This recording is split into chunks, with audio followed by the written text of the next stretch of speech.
Hello, I'm Jason Wisniewski with TWRA, and today we're going to talk trapping.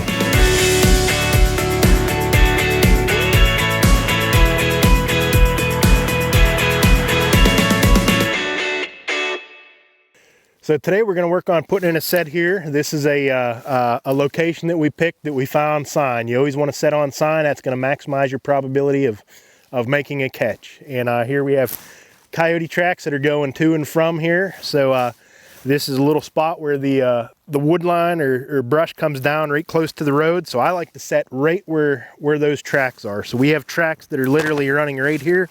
I want to set right here. So I'm gonna start by digging my trap bed. I just put all that loose dirt in the sieve or sifter.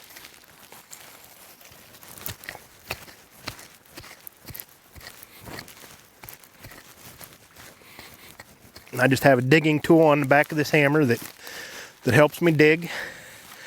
Now I want that bed to be just a little larger than my trap here. That way that the trap fits in there just right and snug.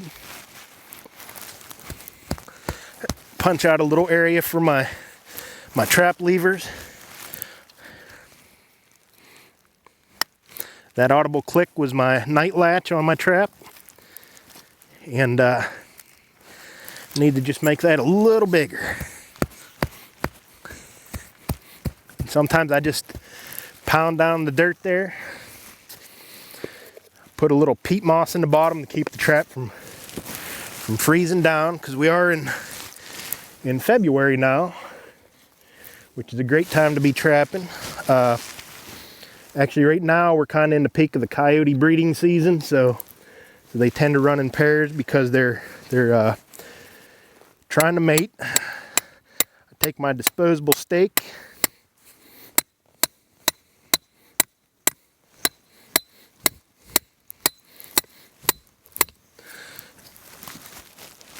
pound it down in, I pull out to the side, and that locks that trap down.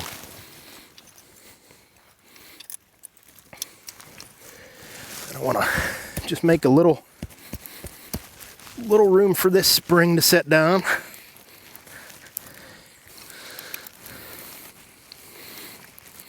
I give that trap a little twist just to make sure it's bedded good and firm. This is key now. It's the most important thing, is to make sure that trap doesn't wobble at all when I touch it. You can see that's very firm. Gonna stick a little dirt in just to hold it in place.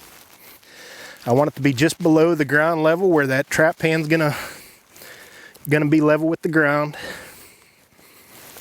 Make sure it don't move. Take a little peat moss, cover up that trap. This peat moss is really great that it sheds the water, so you don't have it freeze on your trap and keep it from functioning.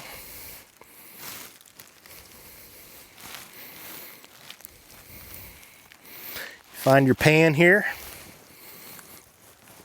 Pack that peat moss in there.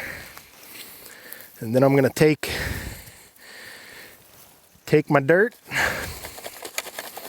sift it over top. I just want to add a nice layer to blend it in. There's a lot of mud mixed in there. Take a few of these clods, just stick it out in front of the trap to guide the critter where it wants to go, or where I want it to step, because I want it to step right here. Add a little more dirt. Then I'm going to take my stake here, and with a coyote I like to set back about 9 inches, so my trap pan's here. I want it to be about 9 inches from where I'm going to stick my hole, which is going to be under this log. So I come in here.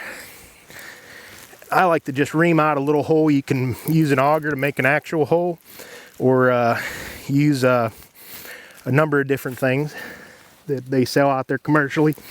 I like to put another hole just a little further back at a little different angle. And then I go in here and I take out my goodie bag. And I like to use 3 things. One is a good bait, a fresh bait. And that keeps a lot of your scavenger animals from coming in there. and picking up that dead smell that you might get with more taint.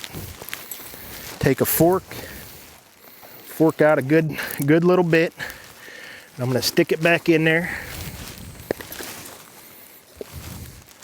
I like to use a lure.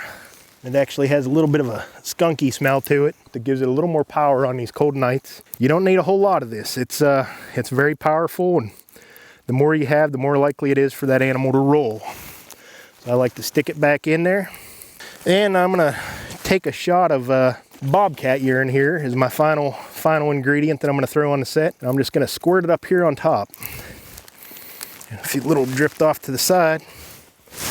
And then what that does is that just gives 3 points of focus for those animals coming in. And something else I can do from time to time is I'll just throw maybe a little bit of coyote scat that I collected elsewhere.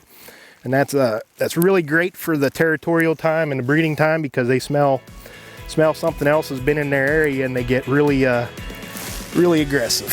And that's just our basic coyote set.